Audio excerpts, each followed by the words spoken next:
Hello, everyone. Hello, Elaine. Hi. Thank you very much for sharing your time with me to answer my questions. So you're Elaine Colliar. So you represent Tony Buzan. You work for the Tony Buzan Group. And so you have a very interesting journey into mind mapping because you're also the 5-time world champion of mind mapping. So for me, it's like, Yeah. wow, I have so much to learn. So I'm really excited for this interview. And so first, before talking about championship and mind mapping, I would like to know a bit more who you are and what you do today.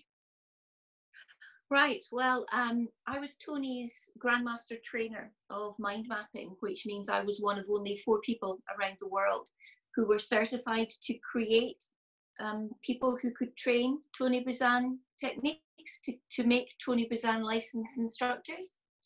However, since April, when we lost our friend and mentor Tony Buzan, I'm now the Vice President of the Tony Buzan Group, which means I'm much more involved in creating the plan and the strategy for what has turned out to be a very big business, because of course what Tony left behind was not just the little training business, but was his books and his legacy and everything that came with it. So it's a much bigger business than we anticipated, and it's been interesting unpicking it all over the last few months and then putting it back together again in a cohesive whole so that everything supports everything else. So I'm the expert jigsaw puzzler putting together the new business. Yes, I think you've been quite busy since then also. And Just a so what is your story with Tony? How did you meet him and how did you arrive into the mind mapping world? Well, when I was 13 at high school, I got sick. I had glandular fever, and that kind of wrecks your immune system.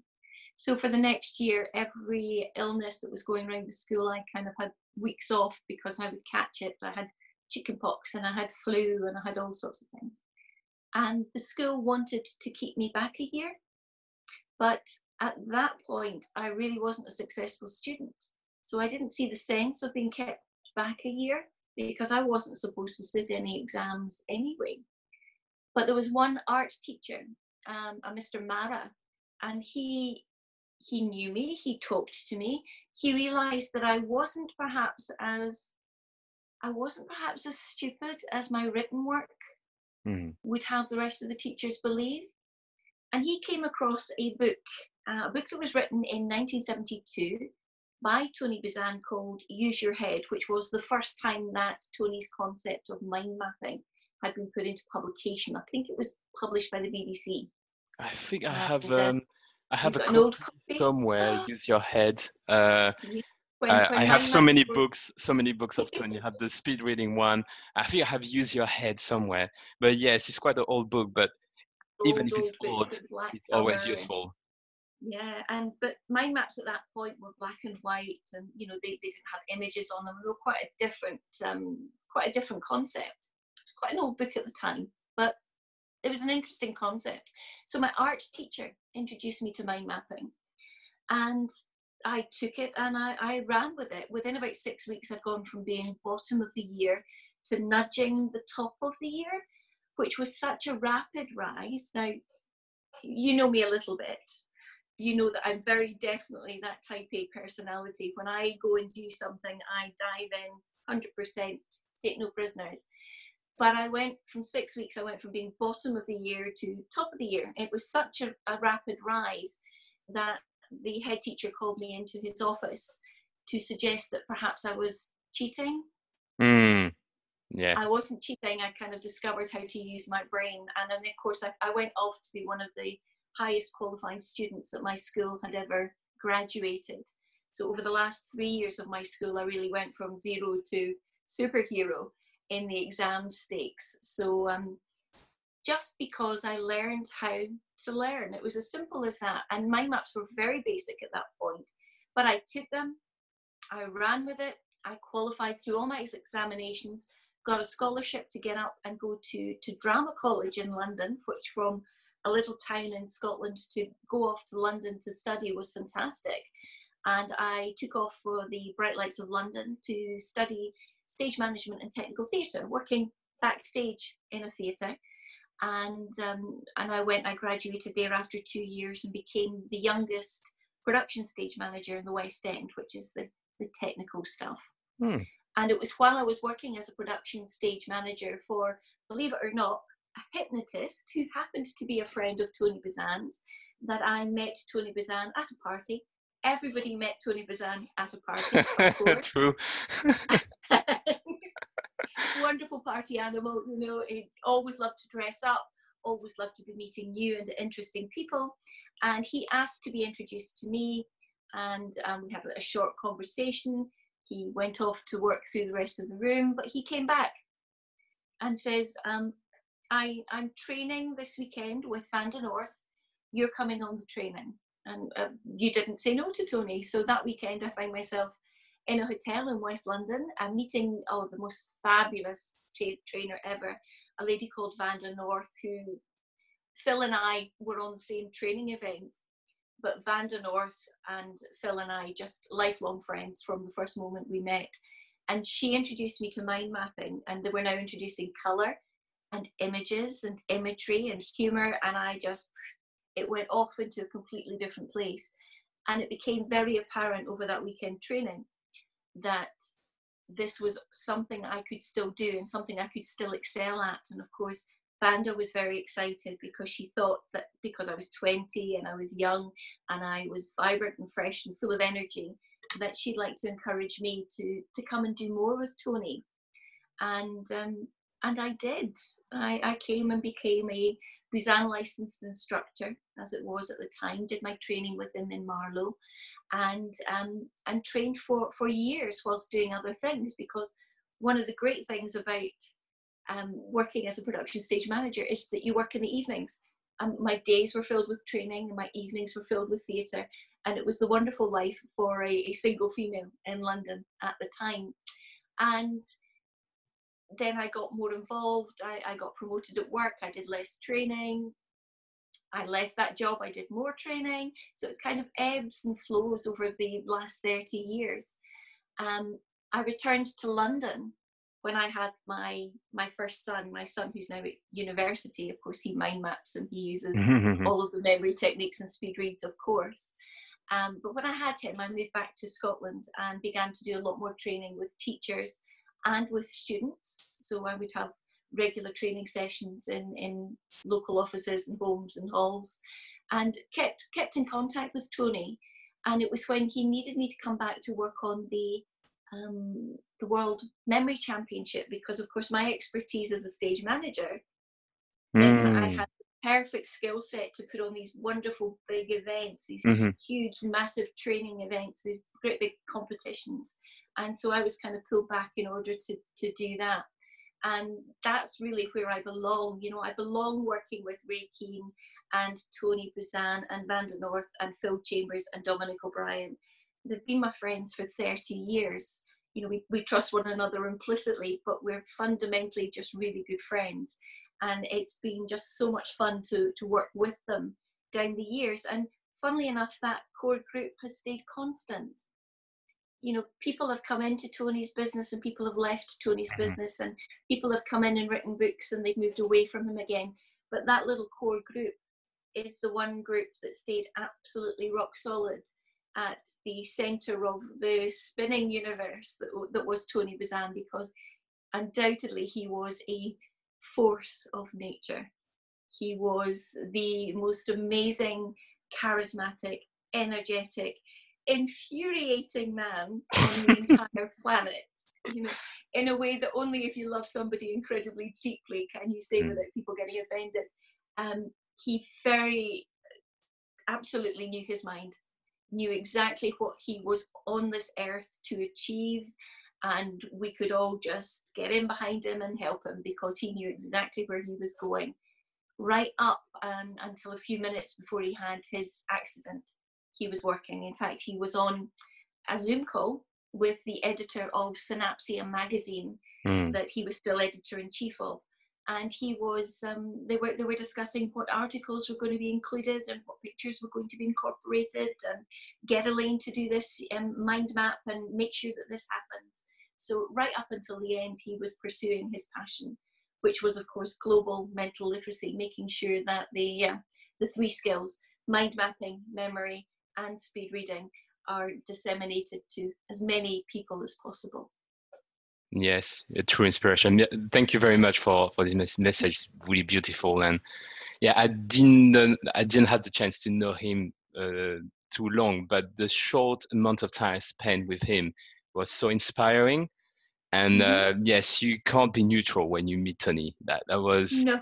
yeah, you He's have what to be the Australians call Marmite. You know, you either love him or you hate him. Most people loved him. But he that's a good was analogy. so full of energy, and he would look at you with a glint in his eye and a smile on his face, and you would just go, yeah, of course. yeah, it was really, really inspiring. So that's why I'm so grateful that I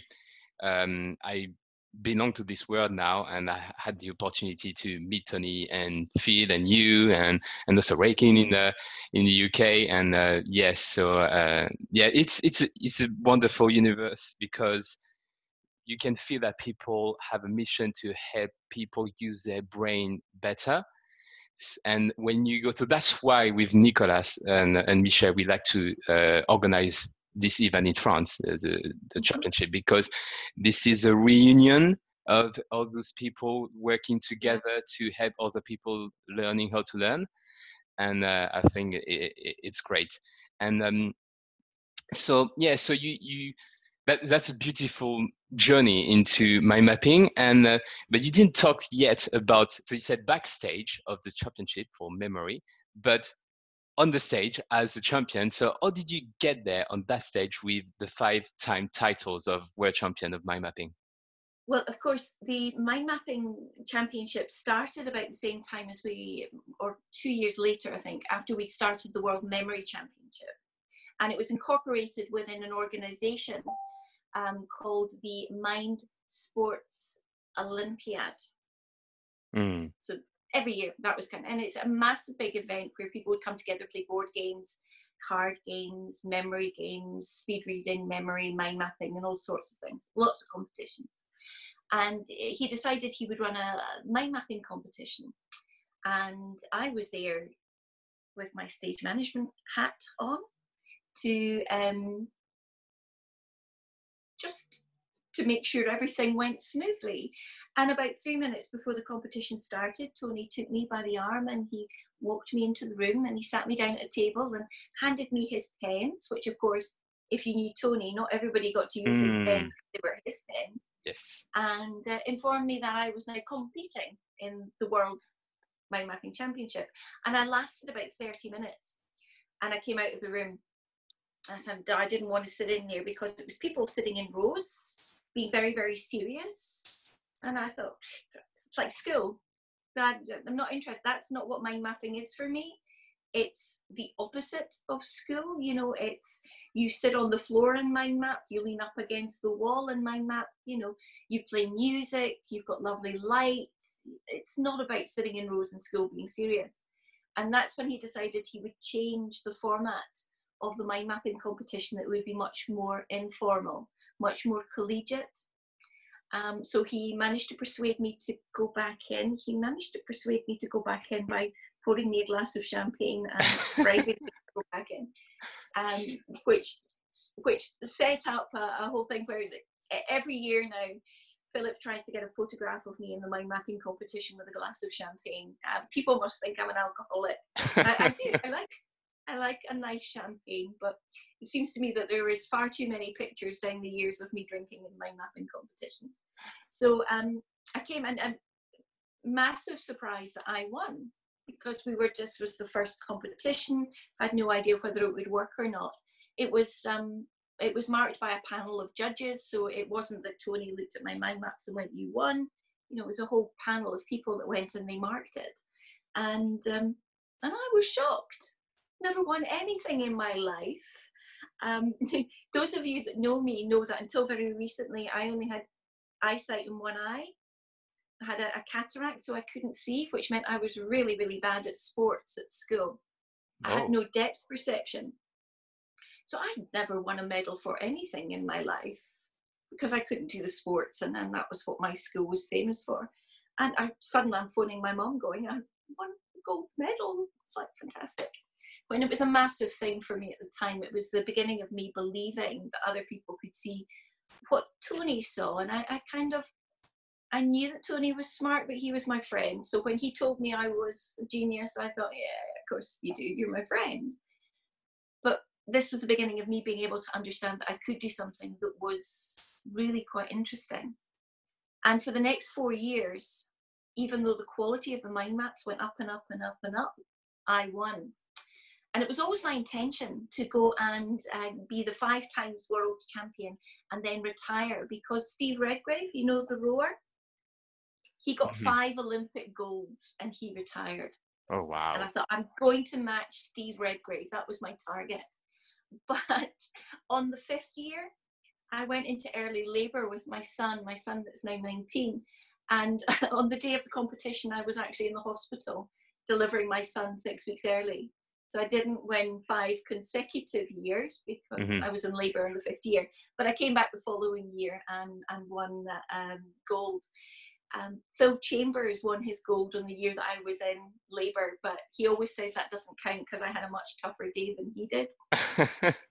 But I got my 5 gold medals, and then I thought, no, what's right now is that I focus on training, that I focus on supporting my students come through so that they can go even further than I went with mind mapping.